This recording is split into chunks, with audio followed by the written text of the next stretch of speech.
Приоритетным направлением деятельности Управления молодежи и семейной политики городского округа город Якутск является взаимодействие с общественными организациями, занимающимися воспитанием молодого поколения, организацией досуга для детей и семей, благотворительностью. В период пандемии управление уделило особое внимание консолидации волонтерских сил для оказания помощи пожилым людям и нуждающимся семьям с детьми. В этом году Управление молодежи и семейной политики полностью оправдало свое название, так как силами молодежи, волонтеров, мы оказывали социальную помощь нуждающимся семьям, оказывали консультативную помощь, пользуясь услугами психолога, логопеда, юриста, которые работают при Управлении молодежи и семейной политики в Центре помощи семьям и детям, оказавшимся в трудную жизненную ситуацию.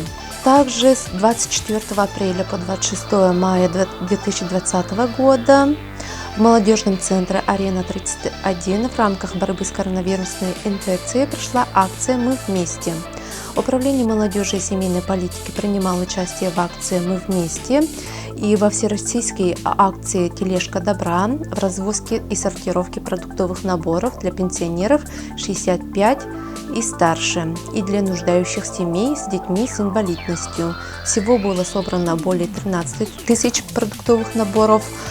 Также силами религиозных общин мусульманских было оказано 10 тонн гуманитарной помощи. Также в этом году открылся гуманитарный центр, которые ежедневно помогают нуждающимся семьям в сборе нужных вещей и продуктами питания. Данная акция «Новогоднее чудо» стартовала 1 декабря и будет продолжаться до 18 декабря. Для семей, находящихся в трудную жизненную ситуацию, всех желающих прошу присоединиться к данной акции.